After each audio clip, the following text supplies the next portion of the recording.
ఇక్కడ వచ్చేసి ఇది గోంగూర చికెన్ పచ్చడి అండి. చాలా బాగుంటుంది. వేడి వేడి అన్నంలో వేసుకొని తినాలండి. చాలా సూపర్గా ఉంటుంది. దీని ప్రాసెస్ ఎలా చేస్తానో చూపిస్తానండి. నా ఛానల్ ఎవరైనా ఫస్ట్ టైం చూస్తున్నట్లయితే లైక్ సబ్స్క్రైబ్ అయితే చేసుకోండి. నా ఈ ఛానల్ చూసిన వాళ్ళు ఫుల్ వాచ్ చేయండి ప్లీజ్, రిక్వెస్ట్ చేస్తున్నాను. దీంట్లో వచ్చైతే నూనె అయితే పోసుకుంటున్నానండి నేను. తర్వాత మనం కడిగి పెట్టుకున్న గోంగూరని వేసుకోవాలా.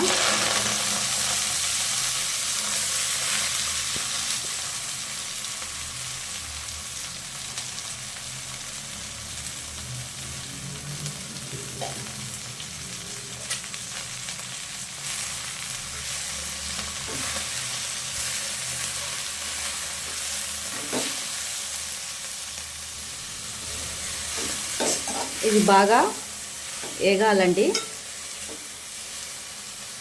మనం మిక్సీలో పట్టుకునే అవసరం లేదు, దీంట్లోనే వేగిపోవాలా. కొద్దిగా ఇంకా నూనె పోస్తున్నాను, సరిపోతలేదండి.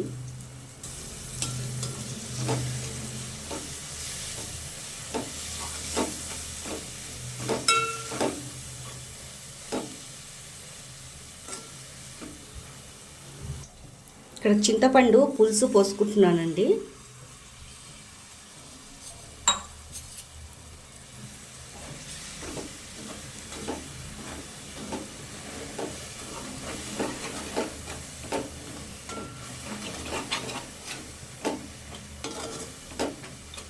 బాగా ఇట్లా కరిగిపోవాలా.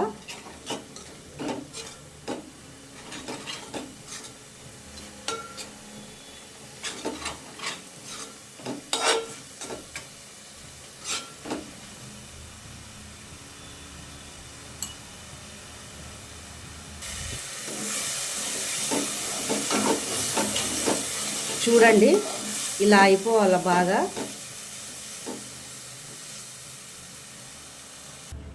తర్వాత ఇది ఎంపుకోవాలా, దూరగా ఎంపుకోవాలండి. ఇది మీడియం మంటల దూరగా ఎంపుకోవాలి.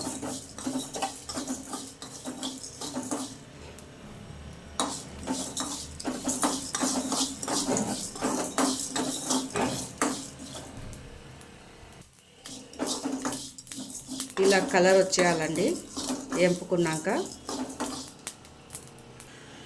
దీంట్లో అయితే చికెన్ వేసుకుంటున్నానండి. ఇది నీళ్ళు మొత్తం వెళ్ళిపోవాలా చికెన్ల కంచి.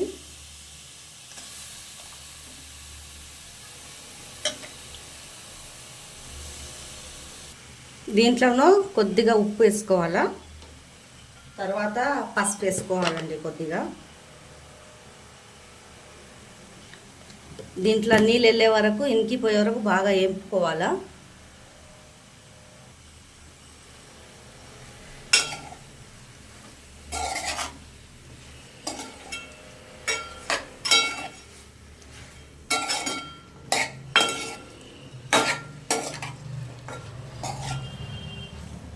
జర కొంచెం పసుపు ఎక్కువ వేసుకుంటే పచ్చి వాసన అనేది వెళ్ళిపోతుంది, నీసు వాసన.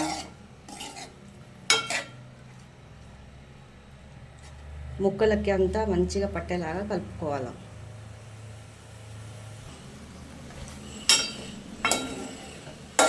కలుపుతూనే ఉండాలండి.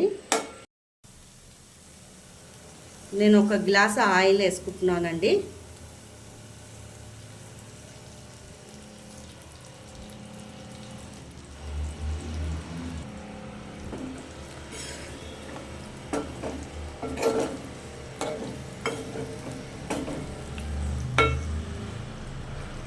దీన్ని బాగా బ్రౌన్ కలర్ వరకు వేగాల.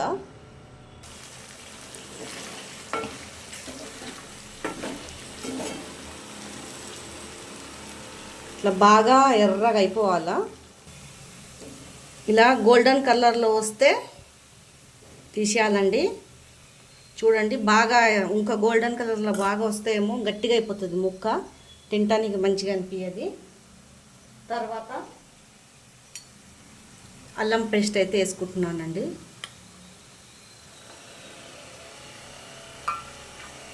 ఇది మనం ఇప్పుడు 6 నెలలుగా నిలువ ఉంటుందండి ఈ పచ్చడి. మనకు వానాకాలం వస్తే ఇలా చేసి పెట్టుకోవాలా. గోంగూర పచ్చడైనా, చికెన్ పచ్చడైనా, పికిల్స్ పచ్చడైనా అన్ని పచ్చళ్ళు చేసి పెట్టుకోవాలండి. మామిడికాయ ఇది కూడా మనకు వానాకాలంలో కూరగాయలకి పోకుండా వాన గిట్లా పడితే ఉట్టి బియ్యం కడిగి పెట్టుకొని ఈ పచ్చడైనా వేసుకొని తినొచ్చండి. ఇవన్నీ ఇట్లా చేసుకొని నిలువుగా పెట్టుకోవాలి. వానాకాలం పూట చాలా బాగుంటుంది. దీన్ని బాగా ఏగనీయాల పచ్చివాసన పోయే వరకు. అల్లం పేస్ట్ది ఇట్లా పొంగొస్తుందండి పైకి. మనం ఇంట్లో బిజీగా చేసుకోవచ్చు. ఒక అర్ధగంట మన టైం కాదు అనుకొని చేసుకోవాలండి. మంచిగా ఇంట్లో తినొచ్చండి. ఇది పిల్లలైనా పెద్దోళ్ళైనా చాలా మంచిగా తింటారు, బయట నుంచి కొనుక్కోకుండా. తర్వాత నేను కారం అయితే వేసుకుంటున్నాను.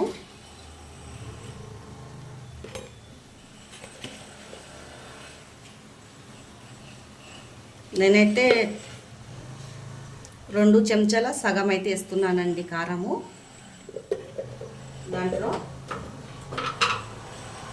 ఉప్పు మనకు రుచికి సరిపోయేంత చూసుకొని ఉప్పు వేసుకోవాలా.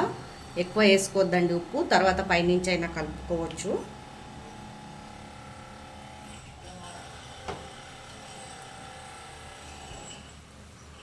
మంట తగ్గించేయాలండి. తగ్గించినాక కలుపుకోవాలా.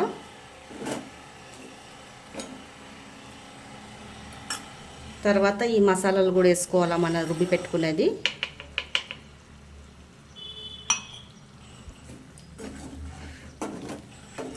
కొంచెం వేగాలండి. ఇది కూడా పచ్చి వాసన పోయే వరకు మీడియం పెట్టుకొని మంట.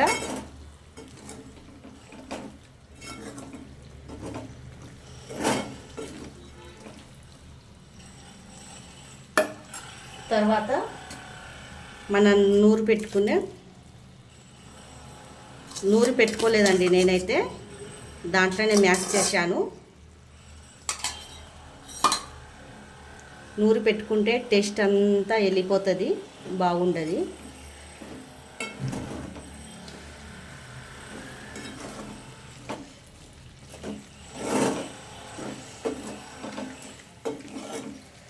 ఇలా బాగా కలుపుకోవాలా. ఇది నూనె సరిపోకుంటే మీరు ఇంకా కొద్దిగా వేసుకోవచ్చండి. దీంట్లోనే నూనె ఊరుతుంది. నాకైతే ఇదైతే సరిపోయిందండి నూనె. మీకు కావాలా ఇంకా బాగా నూనె ఊరాలంటే ఇంకా కొద్దిగా వేసుకోవచ్చు.